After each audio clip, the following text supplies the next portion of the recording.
Épître de Paul aux Romains, chapitre 1er. Paul, serviteur de Jésus-Christ, appelé à être apôtre, mis à part pour annoncer l'évangile de Dieu, qui avait été promis auparavant de la part de Dieu par ses prophètes dans les Saintes Écritures, et qui concerne son Fils, né de la postérité de David selon la chair, et déclaré Fils de Dieu avec puissance, selon l'Esprit de sainteté, par sa résurrection d'entre les morts. Jésus-Christ, notre Seigneur, par qui nous avons reçu la grâce et l'apostolat, pour amener en son nom à l'obéissance de la foi tous les païens, parmi lesquels vous êtes aussi, vous qui avez été appelés par Jésus-Christ, à tous ceux qui, à Rome, sont bien-aimés de Dieu, appelés à être saints, que la grâce et la paix vous soient données de la part de Dieu notre Père et du Seigneur Jésus-Christ. Je rends d'abord grâce à mon Dieu par Jésus-Christ au sujet de vous tous, de ce que votre foi est renommée dans le monde entier. Dieu, que je sers en mon esprit dans l'évangile de son Fils, m'est témoin que je fais sans cesse mention de vous, demandant continuellement dans mes prières d'avoir enfin, par sa volonté, le bonheur d'aller vers vous. Car je désire vous voir, pour vous communiquer quelques dons spirituels, afin que vous soyez affermis, ou plutôt, afin que nous soyons encouragés ensemble au milieu de vous, par la foi qui nous est commune, à vous et à moi. Je ne veux pas vous laisser ignorer, frères, que j'ai souvent formé le projet d'aller vous voir, afin de recueillir quelques fruits parmi vous, comme parmi les autres nations. Mais j'en ai été empêché jusqu'ici. Je me dois aux Grecs et aux barbares, aux savants et aux ignorants. Ainsi j'ai un vif désir de vous annoncer aussi l'Évangile, à vous qui êtes à Rome. Car je n'ai point honte de l'Évangile. C'est une puissance de Dieu pour le salut de quiconque croit, du juif premièrement, puis du grec, parce qu'en lui est révélée la justice de Dieu par la foi et pour la foi, selon qu'il est écrit, « Le juste vivra par la foi ». La colère de Dieu se révèle du ciel contre toute impiété et toute injustice des hommes qui retiennent injustement la vérité captive. Car ce qu'on peut connaître de Dieu est manifeste pour eux, Dieu le leur ayant fait connaître. En effet, les perfections invisibles de Dieu, sa puissance éternelle et sa divinité, se voient comme à l'œil, depuis la création du monde, quand on les considère dans ses ouvrages. Ils sont donc inexcusables, puisqu'ayant connu Dieu, ils ne l'ont point glorifié comme Dieu, et ne lui ont point rendu grâce. Mais ils se sont égarés dans leurs pensées, et leur cœur sans intelligence a été plongé dans les ténèbres. Se vantant d'être sages, ils sont devenus fous, et ils ont changé la gloire du Dieu incorruptible en image représentant l'homme corruptible, des oiseaux, des quadrupèdes et des reptiles. C'est pourquoi Dieu les a livrés à l'impureté selon les convoitises de leur cœur, en sorte qu'ils déshonorent eux-mêmes leur propre corps. Eux, qui ont changé la vérité de Dieu en mensonge, et qui ont adoré et servi la créature au lieu du Créateur, qui est béni éternellement. Amen. C'est pourquoi Dieu les a livrés à des passions infâmes, car leurs femmes ont changé l'usage naturel en celui qui est contre nature, et de même les hommes, abandonnant l'usage naturel de la femme, se sont enflammés dans leurs désirs, les uns pour les autres, commettant homme avec homme des choses infâmes, et recevant en eux-mêmes le salaire que méritait leur égarement. Comme ils ne se sont pas souciés de connaître Dieu, Dieu les a livrés à leur sens réprouvé, pour commettre des choses indignes, étant remplis de toute espèce d'injustice, de méchanceté, de cupidité, de malice, plein d'envie, de meurtre, de querelles, de ruse, de malignité, rapporteurs, médisants, impies, arrogants, hautains, fanfarons, ingénieux au mal, rebelles à leurs parents, dépourvus d'intelligence, de loyauté, d'affection naturelle, de miséricorde. Eh bien, qu'ils connaissent le jugement de Dieu, déclarant dignes de mort ceux qui commettent de telles choses. Non seulement ils les font, mais ils approuvent ceux qui les font. Chapitre 2. Ô homme, qui que tu sois, toi qui juges, tu es donc inexcusable, car en jugeant les autres, tu te condamnes toi-même, puisque toi qui juges, tu fais les mêmes choses. Nous savons en effet que le jugement de Dieu contre ceux qui commettent de telles choses est selon la vérité. Et penses-tu, ô homme, toi qui juges ceux qui commettent de telles choses et qui les fais, que tu échapperas au jugement de Dieu? Ou méprises-tu les richesses de sa bonté, de sa patience et de sa longanimité, ne reconnaissant pas que la bonté de Dieu te pousse à la repentance, mais, par ton endurcissement et par ton cœur impénitent, tu t'amasses un trésor de colère pour le jour de la colère et de la manifestation du juste jugement de Dieu qui rendra chacun selon ses œuvres, réservant la vie éternelle à ceux qui, par la persévérance à bien faire, cherchent l'honneur, la gloire et l'immortalité, mais l'irritation et la colère à ceux qui, par esprit de dispute, sont rebelles à la vérité et obéissent à l'injustice. Tribulation et angoisse sur toute âme d'homme qui fait le mal, sur le juif premièrement, puis sur le grec. Gloire, honneur et paix pour quiconque fait le bien, pour le juif premièrement, puis pour le grec. Car devant Dieu, il n'y a point d'acception de personne. Tous ceux qui ont péché sans la loi périront aussi sans la loi, et tous ceux qui ont péché avec la loi seront jugés par la loi. Ce ne sont pas, en effet, ceux qui écoutent la loi qui sont justes devant Dieu, mais ce sont ceux qui la mettent en pratique qui seront justifiés. Quand les païens qui n'ont point la loi font naturellement ce que prescrit la loi, ils sont, eux, qui n'ont point la loi, une loi pour eux-mêmes. Ils montrent que l'œuvre de la loi est écrite dans leur cœur, leur conscience en rendant témoignage, et leurs pensées s'accusant ou se défendant tour à tour. Ce qui paraîtra au jour où, selon mon évangile, Dieu jugera par Jésus-Christ les actions secrètes des hommes. Toi qui te donnes le nom de juif, qui te repose sur la loi, qui te glorifie de Dieu, qui connais sa volonté, qui apprécie la différence des choses, étant instruit par la loi, toi, qui te flatte d'être le conducteur des aveugles, la lumière de ceux qui sont dans les ténèbres, le docteur des insensés, le maître des ignorants, parce que tu as dans la loi la règle de la science et de la vérité. Toi donc, qui enseignes les autres, tu ne t'enseignes pas toi-même. Toi qui prêches de ne pas dérober, tu dérobes. Toi qui dis de ne pas commettre d'adultère, tu commets l'adultère. Toi qui as en abomination les idoles, tu commets des sacrilèges. Toi qui te fais une gloire de la loi, tu déshonores Dieu par la transgression de la loi. Car le nom de Dieu est à cause de vous blasphémé parmi les païens, comme cela est écrit. La circoncision est utile si tu mets en pratique la loi, mais si tu transgresses la loi, ta circoncision devient incirconcision. Si donc l'incirconcis observe les ordonnances de la loi, son incirconcision ne sera-t-elle pas tenue pour circoncision? L'incirconcis de nature qui accomplit la loi ne te condamnera-t-il pas, toi, qui la transgresses, tout en ayant la lettre de la loi et la circoncision? Le juif n'est pas celui qui en a les dehors, et la circoncision, ce n'est pas celle qui est visible dans la chair.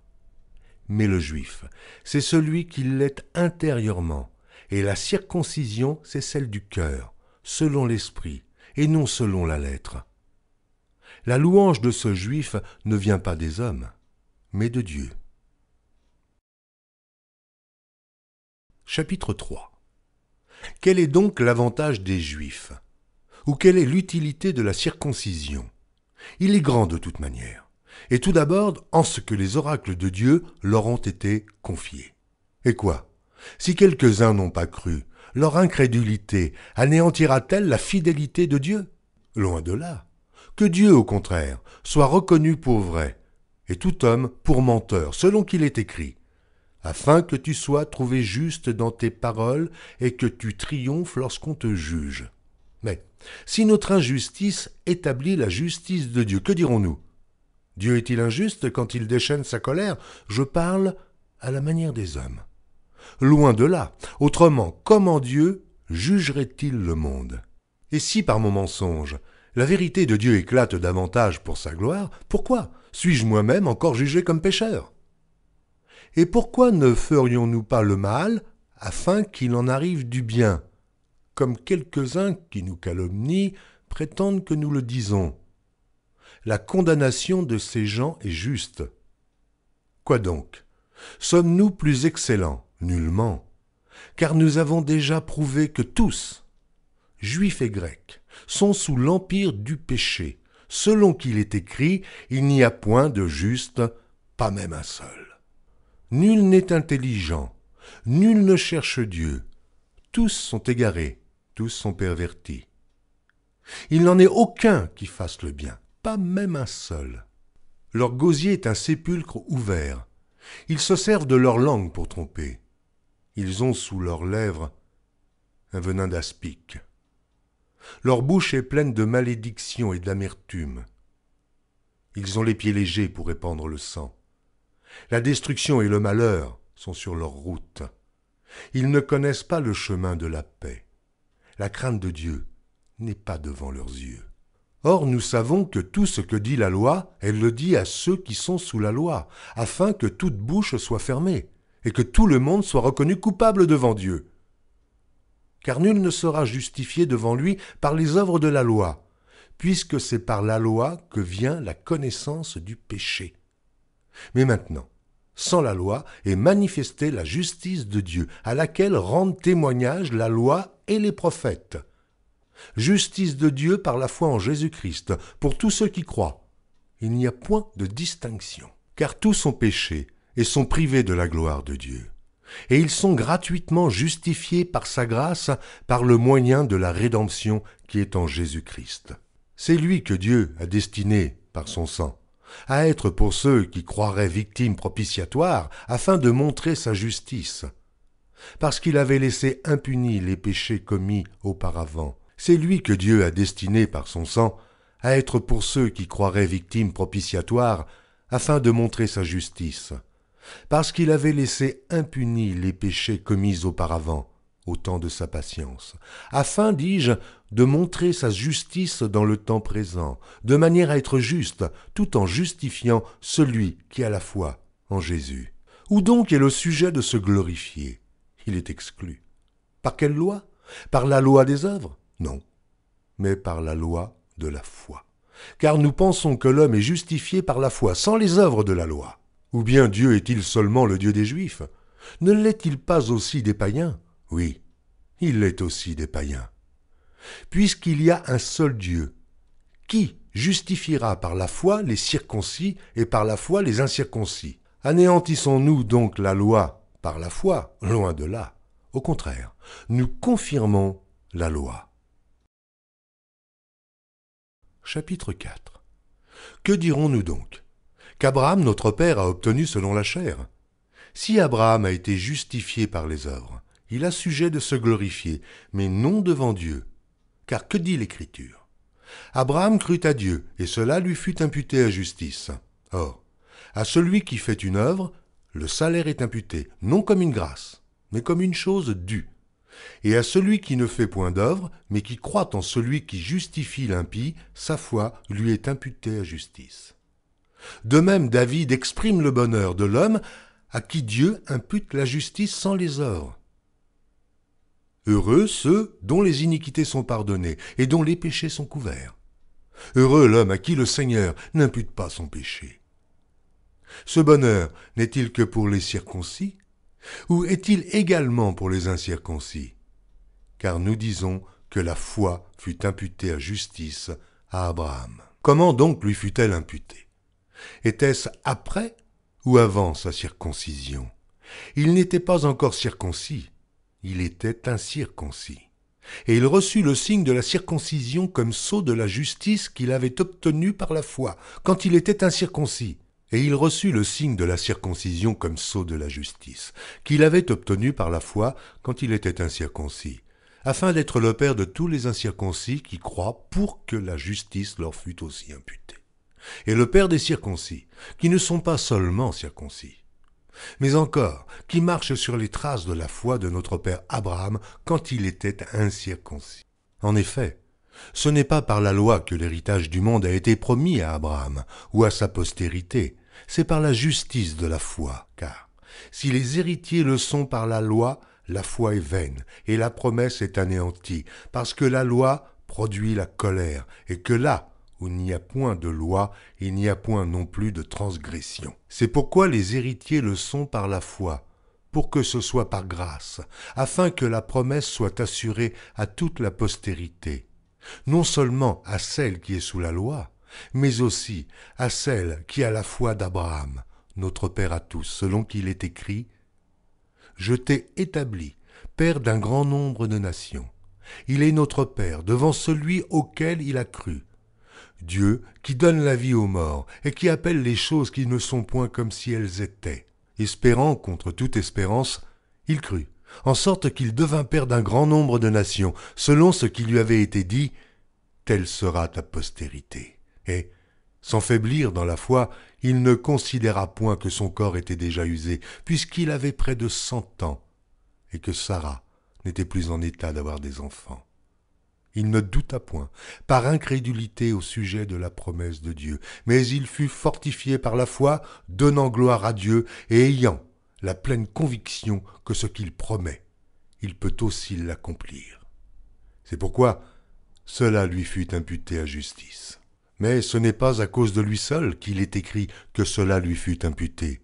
C'est encore à cause de nous, à qui cela sera imputé, à nous, qui croyons en celui qui a ressuscité des morts, Jésus notre Seigneur, lequel a été livré pour nos offenses et est ressuscité pour notre justification. Chapitre 5. Étant donc justifiés par la foi, nous avons la paix avec Dieu par notre Seigneur Jésus-Christ, à qui nous devons d'avoir eu par la foi accès à cette grâce, dans laquelle nous demeurons fermes, et nous nous glorifions dans l'espérance de la gloire de Dieu.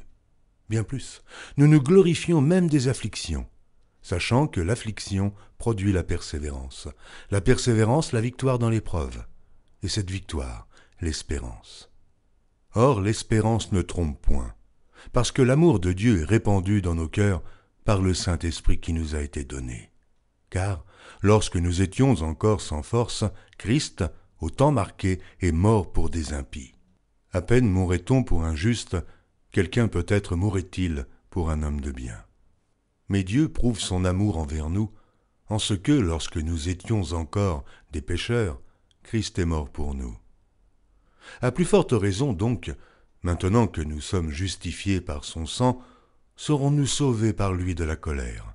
Car, si lorsque nous étions ennemis, nous avons été réconciliés avec Dieu par la mort de son Fils, à plus forte raison, étant réconciliés, serons-nous sauvés par sa vie.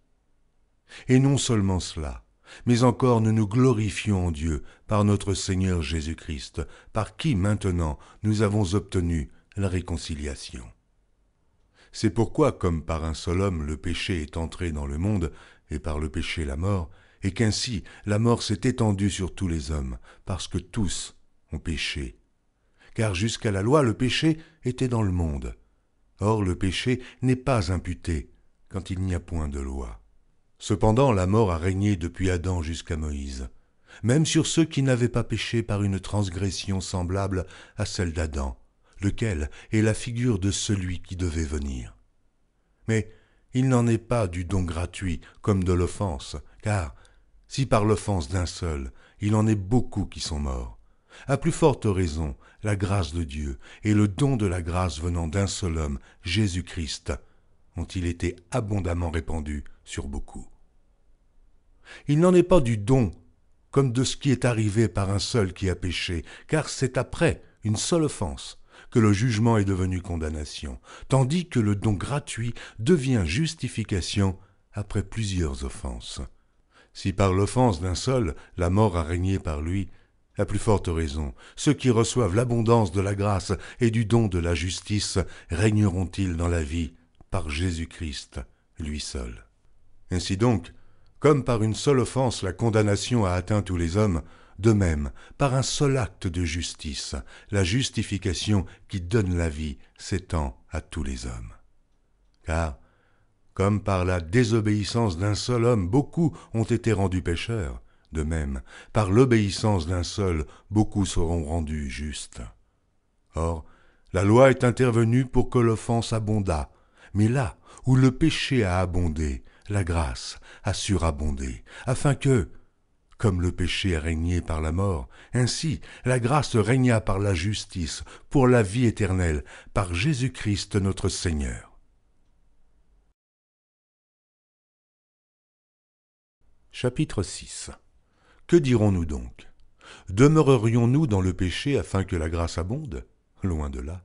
Nous qui sommes morts au péché, comment vivrons-nous encore dans le péché? Ignorez-vous que nous tous, qui avons été baptisés en Jésus-Christ, c'est en sa mort que nous avons été baptisés. Nous avons donc été ensevelis avec lui par le baptême en sa mort, afin que, comme Christ est ressuscité des morts par la gloire du Père, de même, nous aussi, nous marchions en nouveauté de vie. En effet, si nous sommes devenus une même plante avec lui, par la conformité à sa mort, nous le serons aussi par la conformité à sa résurrection, sachant que notre vieil homme a été crucifié avec lui, afin que le corps du péché fût détruit, pour que nous ne soyons plus esclaves du péché. Car celui qui est mort est libre du péché. Or, si nous sommes morts avec Christ, nous croyons que nous vivrons aussi avec lui, sachant que Christ, ressuscité des morts, ne meurt plus. La mort n'a plus de pouvoir sur lui, car il est mort. Et c'est pour le péché qu'il est mort une fois pour toutes. Il est revenu à la vie, et c'est pour Dieu qu'il vit. Aussi vous-même, regardez-vous comme morts au péché, et comme vivants pour Dieu en Jésus-Christ. Que le péché ne règne donc point dans votre corps mortel, et n'obéissez pas à ses convoitises. Ne livrez pas vos membres au péché comme des instruments d'iniquité, mais donnez-vous vous-même à Dieu, comme étant vivants de mort que vous étiez, et offrez à Dieu vos membres comme des instruments de justice. Car le péché n'aura point de pouvoir sur vous, puisque vous êtes non sous la loi, mais sous la grâce. Quoi donc? Pécherions-nous parce que nous sommes non sous la loi, mais sous la grâce? Loin de là. Ne savez-vous pas qu'en vous livrant à quelqu'un comme esclave pour lui obéir, vous êtes esclave de celui à qui vous obéissez, soit du péché qui conduit à la mort, soit de l'obéissance qui conduit à la justice. Mais grâce soit rendue à Dieu, de ce que, après avoir été esclave du péché, vous avez obéi de cœur à la règle de doctrine dans laquelle vous avez été instruits. Ayant été affranchis du péché, vous êtes devenus esclaves de la justice. Je parle à la manière des hommes, à cause de la faiblesse de votre chair. De même donc que vous avez livré vos membres comme esclaves à l'impureté et à l'iniquité pour arriver à l'iniquité, ainsi maintenant livrez vos membres comme esclaves à la justice pour arriver à la sainteté. Car lorsque vous étiez esclaves du péché, vous étiez libres à l'égard de la justice. Quels fruits portiez-vous alors? Des fruits dont vous rougissez aujourd'hui, car la fin de ces choses, c'est la mort. Mais maintenant, étant affranchis du péché et devenus esclaves de Dieu, vous avez pour fruit la sainteté et pour fin la vie éternelle. Car le salaire du péché, c'est la mort, mais le don gratuit de Dieu, c'est la vie éternelle en Jésus-Christ, notre Seigneur. Chapitre 7.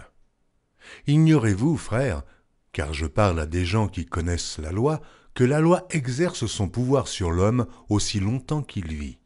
Ainsi, une femme mariée est liée par la loi à son mari tant qu'il est vivant. Mais si le mari meurt, elle est dégagée de la loi qui la liait à son mari.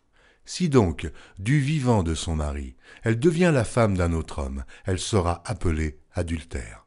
Mais si le mari meurt, elle est affranchie de la loi, de sorte qu'elle n'est point adultère en devenant la femme d'un autre. De même, mes frères, vous aussi, vous avez été par le corps de Christ mis à mort en ce qui concerne la loi, pour que vous apparteniez à un autre, à celui qui est ressuscité des morts, afin que nous portions des fruits pour Dieu. Car, lorsque nous étions dans la chair, les passions des péchés provoqués par la loi agissaient dans nos membres, de sorte que nous portions des fruits pour la mort. Mais maintenant, nous avons été dégagés de la loi, étant morts à cette loi sous laquelle nous étions retenus, de sorte que nous servons dans un esprit nouveau et non selon la lettre qui a vieilli.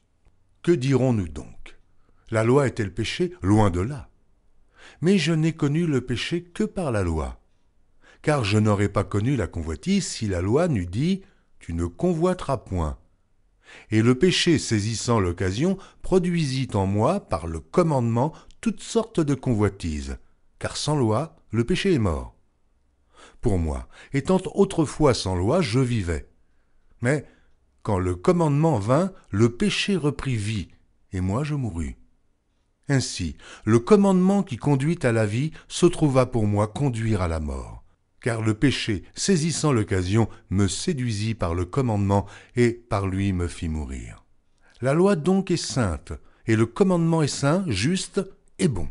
Ce qui est bon, a-t-il donc été pour moi une cause de mort? Loin de là, mais c'est le péché, afin qu'il se manifestât comme péché, en me donnant la mort, par ce qui est bon, et que, par le commandement, il devint condamnable au plus haut point. Nous savons en effet que la loi est spirituelle, mais moi, je suis charnel, vendu au péché.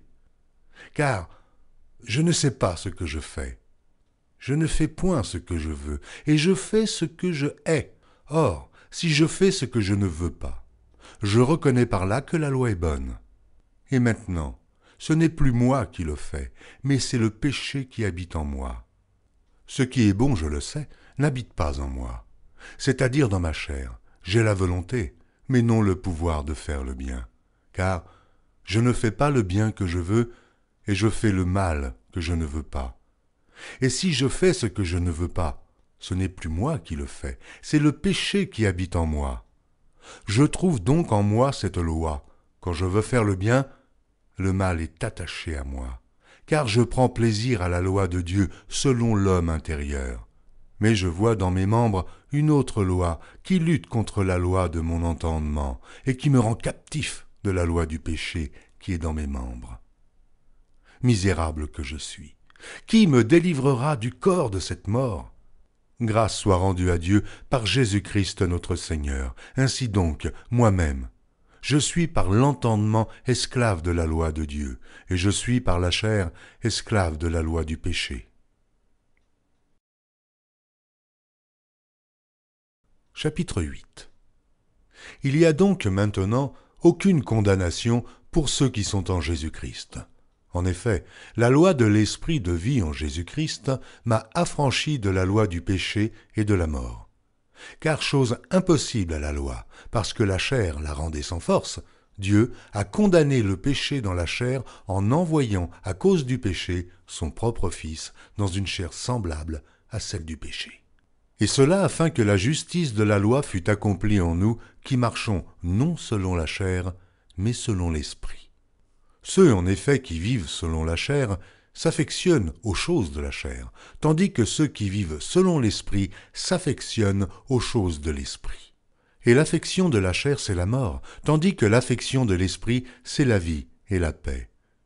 Car l'affection de la chair est inimitié contre Dieu, parce qu'elle ne se soumet pas à la loi de Dieu, et qu'elle ne le peut même pas. Or, ceux qui vivent selon la chair ne sauraient plaire à Dieu. Pour vous qui ne vivez pas selon la chair, mais selon l'esprit, si du moins l'esprit de Dieu habite en vous. Si quelqu'un n'a pas l'esprit de Christ, il ne lui appartient pas. Et si Christ est en vous, le corps, il est vrai, est mort à cause du péché, mais l'esprit est vie à cause de la justice. Et si l'esprit de celui qui a ressuscité Jésus d'entre les morts habite en vous, celui qui a ressuscité Christ d'entre les morts rendra aussi la vie à vos corps mortels par son esprit qui habite en vous. Ainsi donc, frères, nous ne sommes point redevables à la chair pour vivre selon la chair. Si vous vivez selon la chair, vous mourrez. Mais si par l'esprit vous faites mourir les actions du corps, vous vivrez, car tous ceux qui sont conduits par l'Esprit de Dieu sont fils de Dieu. Et vous n'avez point reçu un esprit de servitude, pour être encore dans la crainte, mais vous avez reçu un esprit d'adoption, par lequel nous crions « Abba, Père ». L'Esprit lui-même rend témoignage à notre esprit que nous sommes enfants de Dieu. Or, si nous sommes enfants, nous sommes aussi héritiers, héritiers de Dieu et co-héritiers de Christ, si toutefois nous souffrons avec lui, afin d'être glorifiés avec lui. J'estime que les souffrances du temps présent ne sauraient être comparées à la gloire à venir, qui sera révélée pour nous. Aussi la création attend-elle avec un ardent désir la révélation des fils de Dieu. Car la création a été soumise à la vanité, non de son gré, mais à cause de celui qui l'y a soumise, avec l'espérance qu'elle aussi sera affranchie de la servitude, de la corruption, pour avoir part à la liberté de la gloire des enfants de Dieu. Or, nous savons que jusqu'à ce jour, la création tout entière soupire et souffre les douleurs de l'enfantement. Et ce n'est pas elle seulement, mais nous aussi, qui avons les prémices de l'Esprit, nous aussi, nous soupirons en nous-mêmes en attendant l'adoption, la rédemption de notre corps. Car c'est en espérance que nous sommes sauvés. Or, l'espérance qu'on voit n'est plus espérance. Ce qu'on voit, peut-on l'espérer encore ? Mais si nous espérons ce que nous ne voyons pas, nous l'attendons avec persévérance. De même aussi l'Esprit nous aide dans notre faiblesse, car nous ne savons pas ce qu'il nous convient de demander dans nos prières. Mais l'Esprit lui-même intercède par des soupirs inexprimables. Et celui qui sonde les cœurs connaît quelle est la pensée de l'Esprit, parce que c'est selon Dieu qu'il intercède en faveur des saints. Nous savons du reste que toute chose concourt au bien de ceux qui aiment Dieu, de ceux qui sont appelés selon son dessein.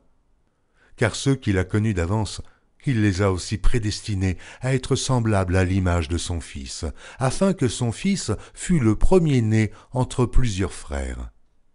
Et ceux qu'il a prédestinés, il les a aussi appelés, et ceux qu'il a appelés, il les a aussi justifiés, et ceux qu'il a justifiés, il les a aussi glorifiés. Que dirons-nous donc à l'égard de ces choses? Si Dieu est pour nous, qui sera contre nous? Lui qui n'a point épargné son propre Fils, mais qui l'a livré pour nous, comment ne nous donnera-t-il pas aussi toutes choses avec lui? Qui accusera les élus de Dieu? C'est Dieu qui justifie. Qui les condamnera? Christ est mort. Bien plus, il est ressuscité, et il est à la droite de Dieu, et il intercède pour nous. Qui nous séparera de l'amour de Christ? Sera-ce la tribulation ou l'angoisse, ou la persécution, ou la faim, ou la nudité, ou le péril, ou l'épée? Selon qu'il est écrit, c'est à cause de toi qu'on nous met à mort tout le jour, qu'on nous regarde comme des brebis destinées à la boucherie. Mais, dans toutes ces choses, nous sommes plus que vainqueurs par celui qui nous a aimés. Car j'ai l'assurance que ni la mort, ni la vie, ni les anges, ni les dominations, ni les choses présentes, ni les choses à venir, ni les puissances, ni la hauteur, ni la profondeur, ni aucune autre créature ne pourra nous séparer de l'amour de Dieu manifesté en Jésus-Christ, notre Seigneur.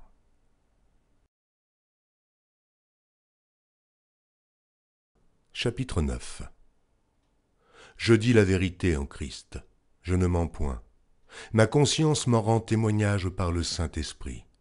J'éprouve une grande tristesse, et j'ai dans le cœur un chagrin continuel, car je voudrais moi-même être anathème et séparé de Christ pour mes frères, mes parents selon la chair, qui sont israélites, à qui appartiennent l'adoption et la gloire, et les alliances, et la loi, et le culte, et les promesses, et les patriarches, et de qui est issu selon la chair le Christ, qui est au-dessus de toutes choses, Dieu béni éternellement. Amen. Ce n'est point à dire que la parole de Dieu soit restée sans effet, car tous ceux qui descendent d'Israël ne sont pas Israël, et, pour être la postérité d'Abraham, ils ne sont pas tous ses enfants, mais il est dit en Isaac sera nommé pour toi une postérité. C'est-à-dire que ce ne sont pas les enfants de la chair qui sont enfants de Dieu, mais que ce sont les enfants de la promesse qui sont regardés comme la postérité. Voici en effet la parole de la promesse. Je reviendrai à cette même époque et Sarah aura un fils. Et de plus il en fut ainsi de Rebecca, qui conçut du seul Isaac notre père, car quoique les enfants ne fussent pas encore nés, et ils n'eussent fait ni bien ni mal, afin que le dessein d'élection de Dieu subsistât, sans dépendre des œuvres, et par la seule volonté de celui qui appelle. Il fut dit à Rebecca, « L'aîné sera assujetti au plus jeune, selon qu'il est écrit, j'ai aimé Jacob, et j'ai haï Ésaü. » Que dirons-nous donc? Y a-t-il en Dieu de l'injustice? Loin de là. Car il dit à Moïse, « Je ferai miséricorde à qui je fais miséricorde, et j'aurai compassion de qui j'ai compassion. » Ainsi donc cela ne dépend ni de celui qui veut, ni de celui qui court, mais de Dieu qui fait miséricorde. Car l'Écriture dit à Pharaon, « Je t'ai suscité à dessein pour montrer en toi ma puissance, et afin que mon nom soit publié sur toute la terre. » Ainsi, il fait miséricorde à qui il veut, et il endurcit qui il veut. Tu me diras, pourquoi blâme-t-il encore? Car qui est-ce qui résiste à sa volonté? Ô homme, toi plutôt, qui es-tu pour contester avec Dieu? Le vase d'argile dira-t-il à celui qui l'a formé, « Pourquoi m'as-tu fait ainsi ?» Le potier n'est-il pas maître de l'argile pour faire avec la même masse un vase d'honneur et un vase d'usage vil? Et que dire si Dieu, voulant montrer sa colère et faire connaître sa puissance, a supporté avec une grande patience des vases de colère formés pour la perdition, et s'il a voulu faire connaître la richesse de sa gloire envers des vases de miséricorde qu'il a d'avance préparés pour la gloire? Ainsi nous a-t-il appelés non seulement d'entre les Juifs, mais encore d'entre les païens. Selon qu'il le dit dans Osée, « J'appellerai mon peuple celui qui n'était pas mon peuple, et bien-aimée celle qui n'était pas la bien-aimée. » Et là où on leur disait « Vous n'êtes pas mon peuple », ils seront appelés fils du Dieu vivant. Ésaïe, de son côté, s'écrie au sujet d'Israël, « Quand le nombre des fils d'Israël serait comme le sable de la mer, un reste seulement sera sauvé. Car le Seigneur exécutera pleinement et promptement sur la terre ce qu'il a résolu. » Et, comme Ésaïe l'avait dit auparavant, « Si le Seigneur des armées ne nous eût laissé une postérité, nous serions devenus comme Sodome. Nous aurions été semblables à Gomorrhe. » Que dirons-nous donc? Les païens qui ne cherchaient pas la justice ont obtenu la justice qui vient de la foi, tandis qu'Israël, qui cherchait une loi de justice, n'est pas parvenu à cette loi. Pourquoi? Parce qu'Israël l'a cherchée, non par la foi, mais comme provenant des œuvres. Et ils se sont heurtés contre la pierre d'achoppement. Selon qu'il est écrit, « Voici, je mets en Sion une pierre d'achoppement et un rocher de scandale, et celui qui croit en lui ne sera point confus. » Chapitre 10. Frères, le vœu de mon cœur et ma prière à Dieu pour eux, c'est qu'ils soient sauvés. Je leur rends le témoignage qu'ils ont du zèle pour Dieu, mais sans intelligence, ne connaissant pas la justice de Dieu et cherchant à établir leur propre justice. Ils ne se sont pas soumis à la justice de Dieu, car Christ est la fin de la loi, pour la justification de tous ceux qui croient. En effet, Moïse définit ainsi la justice qui vient de la loi. L'homme qui mettra ces choses en pratique vivra par elles. Mais voici comment parle la justice qui vient de la foi. Ne dis pas en ton cœur, qui montera au ciel? C'est en faire descendre Christ. Ou, qui descendra dans l'abîme? C'est faire remonter Christ d'entre les morts. Que dit-elle donc? La parole est près de toi, dans ta bouche et dans ton cœur. Or, c'est la parole de la foi que nous prêchons. Si tu confesses de ta bouche le Seigneur Jésus, et si tu crois dans ton cœur que Dieu l'a ressuscité des morts, tu seras sauvé. Car c'est en croyant du cœur qu'on parvient à la justice, et c'est en confessant de la bouche qu'on parvient au salut, selon ce que dit l'Écriture. Quiconque croit en lui ne sera point confus. Il n'y a aucune différence, en effet, entre le juif et le grec, puisqu'ils ont tous un même Seigneur, qui est riche pour tous ceux qui l'invoquent. Car quiconque invoquera le nom du Seigneur sera sauvé. Comment donc invoqueront-ils celui en qui ils n'ont pas cru? Et comment croiront-ils en celui dont ils n'ont pas entendu parler? Et comment en entendront-ils parler s'il n'y a personne qui prêche? Et comment y aura-t-il des prédicateurs s'ils ne sont pas envoyés, selon qu'il est écrit, qu'ils sont beaux les pieds de ceux qui annoncent la paix, de ceux qui annoncent de bonnes nouvelles. Mais tous n'ont pas obéi à la bonne nouvelle. Ainsi, Ésaïe dit-il, « Seigneur, qui a cru à notre prédication ?» Ainsi, la foi vient de ce qu'on entend, et ce qu'on entend vient de la parole de Christ. Mais que dis-je? N'ont-ils pas entendu? Au contraire, leur voix est allée par toute la terre, et leur parole jusqu'aux extrémités du monde. Mais je dis, Israël ne l'a-t-il pas su? Moïse le premier dit, « J'exciterai votre jalousie, parce qu'il n'est point une nation.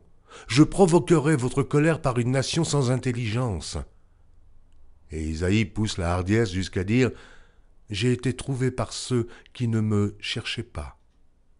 Je me suis manifesté à ceux qui ne me demandaient pas. » Mais au sujet d'Israël, il dit, « J'ai tendu mes mains tout le jour vers un peuple rebelle et contredisant. »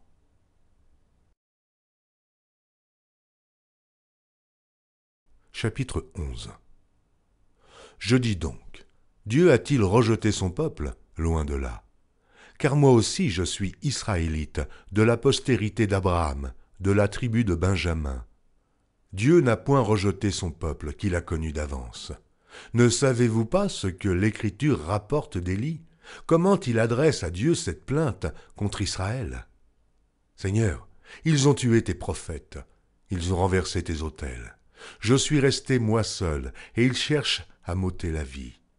Mais quelle réponse Dieu lui fait-il? Je me suis réservé 7000 hommes, qui n'ont point fléchi le genou devant Baal. De même, aussi dans le temps présent, il y a un reste, selon l'élection de la grâce. Or, si c'est par grâce, ce n'est plus par les œuvres, autrement la grâce n'est plus une grâce. Et si c'est par les œuvres, ce n'est plus une grâce, autrement l'œuvre n'est plus une œuvre. Quoi donc? Ce qu'Israël cherche, il ne l'a pas obtenu, mais l'élection l'a obtenu, tandis que les autres ont été endurcis. Selon qu'il est écrit, Dieu leur a donné un esprit d'assoupissement, des yeux pour ne point voir, et des oreilles pour ne point entendre, jusqu'à ce jour. Et David dit, que leur table soit pour eux un piège, un filet, une occasion de chute et une rétribution. Que leurs yeux soient obscurcis pour ne point voir, et tiens leur dos continuellement courbé. Je dis donc, est-ce pour tomber qu'ils ont bronché? Loin de là. Mais, par leur chute, le salut est devenu accessible aux païens, afin qu'ils fussent excités à la jalousie. Or, si leur chute a été la richesse du monde, et leur amoindrissement la richesse des païens, combien plus en sera-t-il ainsi quand ils se convertiront tous? Je vous le dis à vous, païens.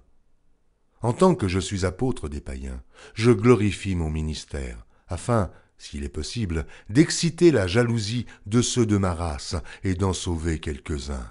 Car si leur rejet a été la réconciliation du monde, que sera leur réintégration, sinon une vie d'entre les morts? Or, si les prémices sont saintes, la masse l'est aussi. Et si la racine est sainte, les branches le sont aussi.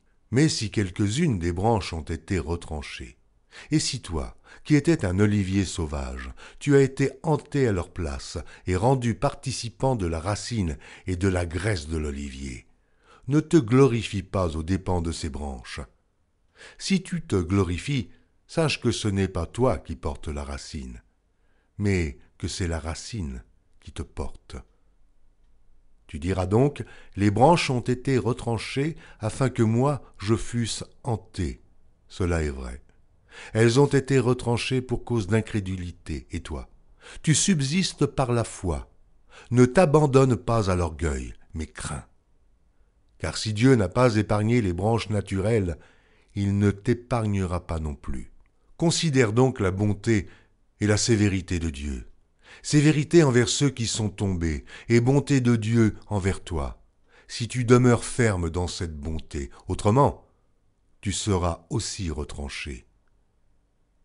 Eux de même, s'ils ne persistent pas dans l'incrédulité, ils seront hantés, car Dieu est puissant pour les hanter de nouveau.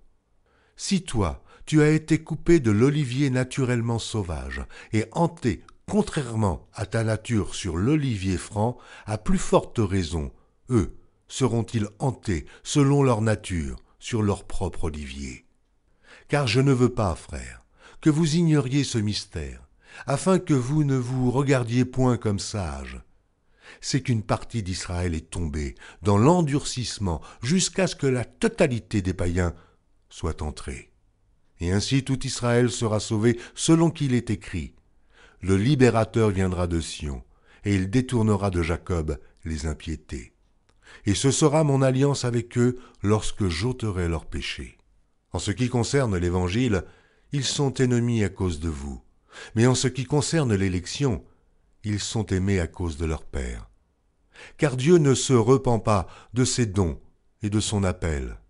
De même que vous avez autrefois désobéi à Dieu, et que par leur désobéissance vous avez maintenant obtenu miséricorde, de même, ils ont maintenant désobéi, afin que, par la miséricorde qui vous a été faite, ils obtiennent aussi miséricorde. Car Dieu a renfermé tous les hommes dans la désobéissance, pour faire miséricorde à tous. Ô profondeur de la richesse, de la sagesse et de la science de Dieu, que ses jugements sont insondables et ses voies incompréhensibles, car qui a connu la pensée du Seigneur? Ou qui a été son conseiller? Qui lui a donné le premier pour qu'il ait à recevoir en retour? C'est de lui, par lui, et pour lui que sont toutes choses. À lui la gloire dans tous les siècles. Amen. Chapitre 12. Je vous exhorte donc, frères, par les compassions de Dieu, à offrir vos corps comme un sacrifice vivant, saint, agréable à Dieu, ce qui sera de votre part un culte raisonnable. Ne vous conformez pas au siècle présent, mais soyez transformés par le renouvellement de l'intelligence, afin que vous discerniez quelle est la volonté de Dieu, ce qui est bon, agréable et parfait. Par la grâce qui m'a été donnée, je dis à chacun de vous de n'avoir pas de lui-même une trop haute opinion, mais de revêtir des sentiments modestes, selon la mesure de foi que Dieu a départie à chacun. Car, comme nous avons plusieurs membres dans un seul corps, et que tous les membres n'ont pas la même fonction, ainsi, nous qui sommes plusieurs, nous formons un seul corps en Christ, et nous sommes tous membres les uns des autres. Puisque nous avons des dons différents selon la grâce qui nous a été accordée, que celui qui a le don de prophétie l'exerce selon l'analogie de la foi, que celui qui est appelé au ministère s'attache à son ministère, et que celui qui enseigne s'attache à son enseignement, et celui qui exhorte à l'exhortation, que celui qui donne le fasse avec libéralité, que celui qui préside le fasse avec zèle, que celui qui pratique la miséricorde le fasse avec joie, que la charité soit sans hypocrisie, ayez le mal en horreur, attachez-vous fortement au bien. Par amour fraternel, soyez pleins d'affection les uns pour les autres, par honneur, usez de prévenance réciproque. Ayez du zèle et non de la paresse, soyez fervents d'esprit, servez le Seigneur. Réjouissez-vous en espérance, soyez patients dans l'affliction, persévérez dans la prière. Pourvoyez aux besoins des saints, exercez l'hospitalité. Bénissez ceux qui vous persécutent, bénissez et ne maudissez pas. Réjouissez-vous avec ceux qui se réjouissent, pleurez avec ceux qui pleurent. Ayez les mêmes sentiments les uns envers les autres, n'aspirez pas à ce qui est élevé, mais laissez-vous attirer par ce qui est humble. Ne soyez point sages à vos propres yeux. Ne rendez à personne le mal pour le mal.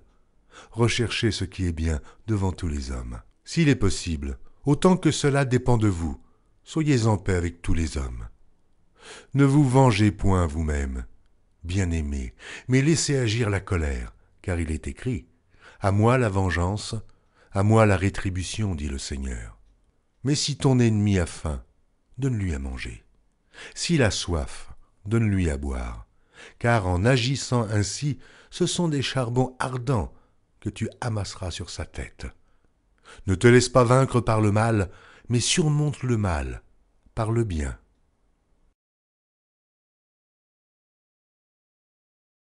Chapitre 13. Que toute personne soit soumise aux autorités supérieures, car il n'y a point d'autorité qui ne vienne de Dieu, et les autorités qui existent ont été instituées de Dieu.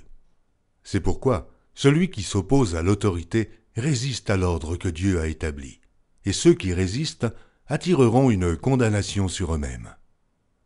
Ce n'est pas pour une bonne action, c'est pour une mauvaise que les magistrats sont à redouter.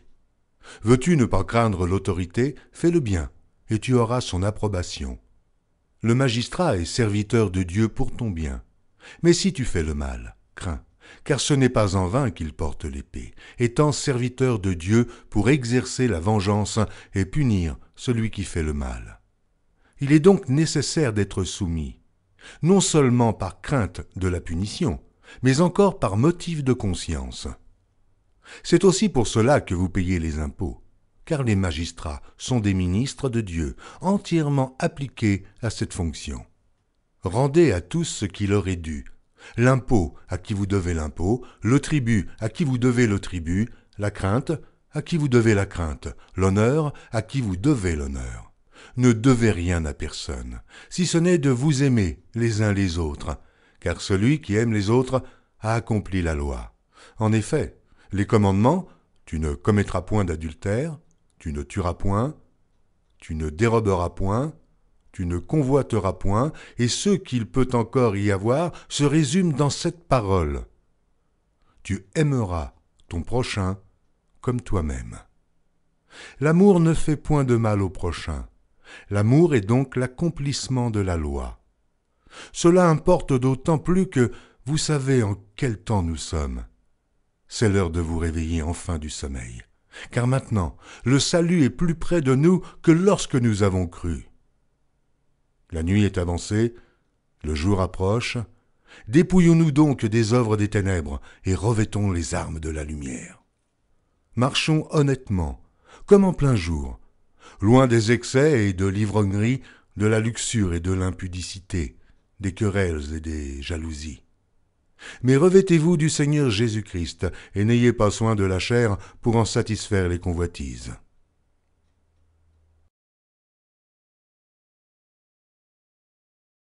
Chapitre 14. Faites accueil à celui qui est faible dans la foi, et ne discutez pas sur les opinions.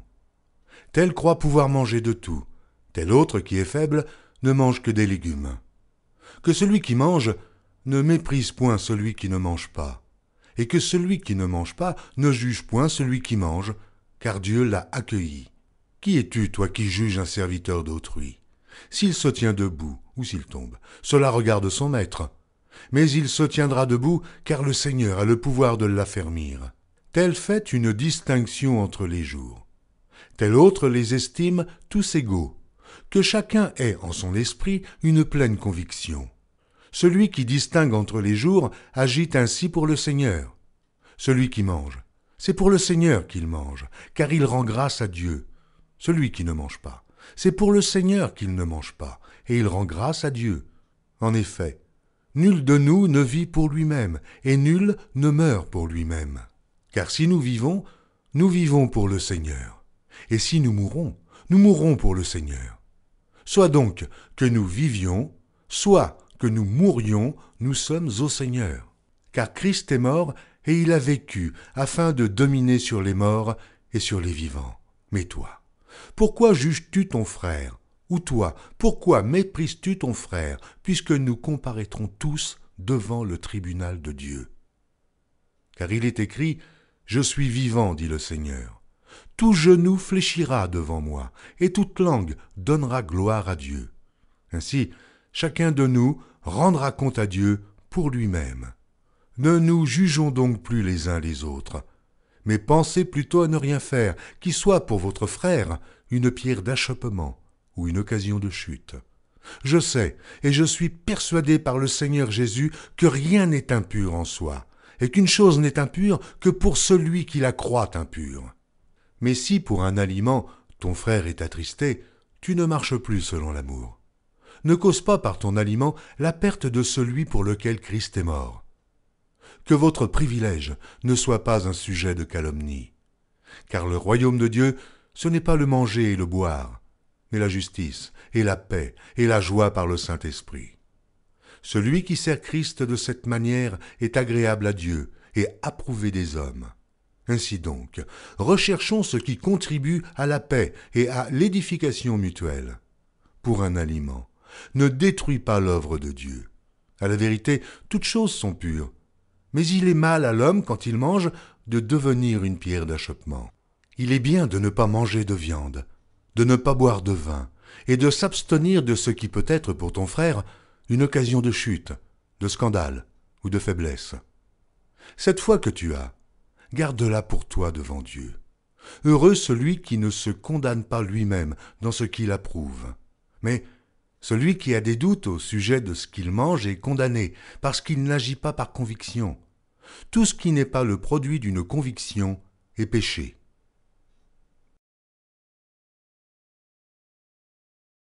Chapitre 15. Nous qui sommes forts, nous devons supporter les faiblesses de ceux qui ne le sont pas, et ne pas nous complaire en nous-mêmes. Que chacun de nous complaise au prochain pour ce qui est bien en vue de l'édification. Car Christ ne s'est point complu en lui-même, mais, selon qu'il est écrit, les outrages de ceux qui t'insultent sont tombés sur moi. Or, tout ce qui a été écrit d'avance l'a été pour notre instruction, afin que, par la patience et par la consolation que donnent les Écritures, nous possédions l'espérance. Que le Dieu de la persévérance et de la consolation vous donne d'avoir les mêmes sentiments, les uns envers les autres, selon Jésus-Christ, afin que tous ensemble, d'une seule bouche, vous glorifiez le Dieu et Père de notre Seigneur Jésus-Christ. Accueillez-vous donc les uns les autres, comme Christ vous a accueillis, pour la gloire de Dieu. Je dis en effet que Christ a été serviteur des circoncis, pour prouver la véracité de Dieu en confirmant les promesses faites aux pères, tandis que les païens glorifient Dieu à cause de sa miséricorde, selon qu'il est écrit « C'est pourquoi je te louerai parmi les nations, et je chanterai à la gloire de ton nom. » Il est dit encore « Nations, réjouissez-vous avec son peuple. » Et encore « Louez le Seigneur, vous toutes les nations. Célébrez-le, vous tous les peuples. » Ésaïe dit aussi « Il sortira d'Isaïe un rejeton, qui se lèvera pour régner sur les nations. Les nations espéreront en lui. » Que le Dieu de l'espérance vous remplisse de toute joie et de toute paix dans la foi, pour que vous abondiez en espérance, par la puissance du Saint-Esprit. Pour ce qui vous concerne, mes frères, je suis moi-même persuadé que vous êtes pleins de bonnes dispositions, remplis de toute connaissance et capables de vous exhorter les uns les autres. Cependant, à certains égards, je vous ai écrit avec une sorte de hardiesse, comme pour réveiller vos souvenirs à cause de la grâce que Dieu m'a faite d'être ministre de Jésus-Christ parmi les païens, m'acquittant du divin service de l'évangile de Dieu, afin que les païens lui soient une offrande agréable, étant sanctifiés par l'Esprit Saint. J'ai donc sujet de me glorifier en Jésus-Christ pour ce qui regarde les choses de Dieu, car je n'oserais mentionner aucune chose que Christ n'ait pas faite par moi, pour amener les païens à l'obéissance par la parole et par les actes, par la puissance des miracles et des prodiges, par la puissance de l'Esprit de Dieu, en sorte que, depuis Jérusalem et les pays voisins jusqu'en Illyrie, j'ai abondamment répandu l'évangile de Christ.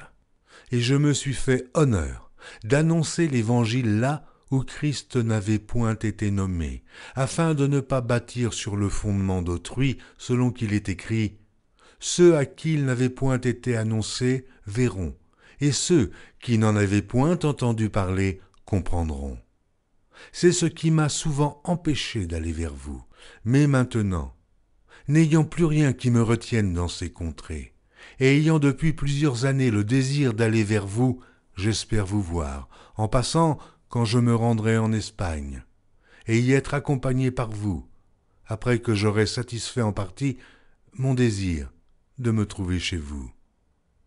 Présentement, je vais à Jérusalem pour le service des saints, car la Macédoine et l'Achaïe ont bien voulu s'imposer une contribution en faveur des pauvres parmi les saints de Jérusalem. Elles l'ont bien voulu, et elles le leur devaient, car si les païens ont eu part à leurs avantages spirituels, ils doivent aussi les assister dans les choses temporelles. Dès que j'aurai terminé cette affaire et que je leur aurai remis ces dons, je partirai pour l'Espagne et passerai chez vous. Je sais qu'en allant vers vous, c'est avec une pleine bénédiction de Christ que j'irai. Je vous exhorte, frères, par notre Seigneur Jésus-Christ et par l'amour de l'Esprit, à combattre avec moi, en adressant à Dieu des prières en ma faveur, afin que je sois délivré des incrédules de la Judée, et que les dons que je porte à Jérusalem soient agréés des saints, en sorte que j'arrive chez vous avec joie, si c'est la volonté de Dieu, et que je jouisse au milieu de vous de quelque repos. Que le Dieu de paix soit avec vous tous. Amen.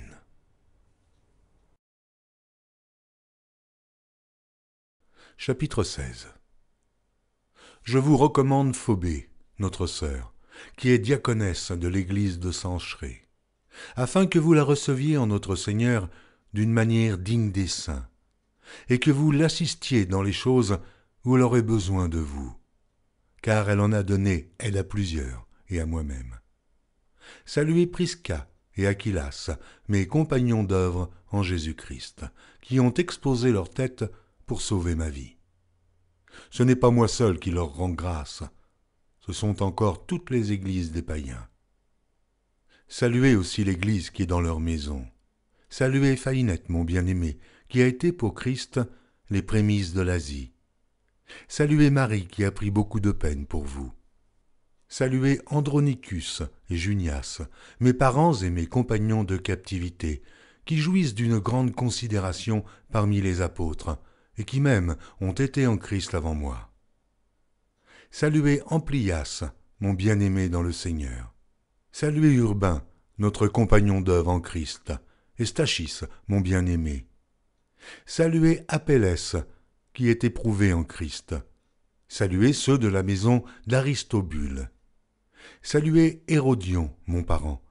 Saluez ceux de la maison de Narcisse, qui sont dans le Seigneur. Saluez Tryphène et Tryphose, qui travaillent pour le Seigneur. Saluez Perside, la bien-aimée, qui a beaucoup travaillé pour le Seigneur. Saluez Rufus, l'élu du Seigneur, et sa mère, qui est aussi la mienne. Saluez Asyncrite, Phlégon, Hermès, Patrobas, Hermas, et les frères qui sont avec eux.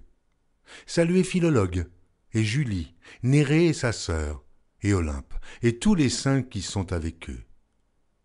Saluez-vous les uns les autres d'un saint baiser. Toutes les églises de Christ vous saluent. Je vous exhorte, frères, à prendre garde à ceux qui causent des divisions et des scandales, au préjudice de l'enseignement que vous avez reçu. Éloignez-vous d'eux, car de tels hommes ne servent point Christ notre Seigneur, mais leur propre ventre, et, par des paroles douces et flatteuses, ils séduisent les cœurs des simples. Pour vous, votre obéissance est connue de tous, et je me réjouis donc à votre sujet, et je désire que vous soyez sages en ce qui concerne le bien, et purs en ce qui concerne le mal. Le Dieu de paix écrasera bientôt Satan sous vos pieds. Que la grâce de notre Seigneur Jésus-Christ soit avec vous. Timothée, mon compagnon d'œuvre, vous salue, ainsi que Lucius, Jason et Zosipater, mes parents. Je vous salue dans le Seigneur, moi, Tertius, qui ai écrit cette lettre. Gaius, mon hôte, et celui de toute l'Église vous salue. Éraste, le trésorier de la ville, vous salue, ainsi que le frère Quartus. Que la grâce de notre Seigneur Jésus-Christ soit avec vous tous. Amen. À celui qui peut vous affermir selon mon évangile et la prédication de Jésus-Christ, conformément à la révélation du mystère caché pendant des siècles, mais manifesté maintenant par les écrits des prophètes, d'après l'ordre du Dieu éternel, et porté à la connaissance de toutes les nations, afin qu'elles obéissent à la foi. À Dieu, seul sage, soit la gloire au siècle des siècles par Jésus-Christ. Amen.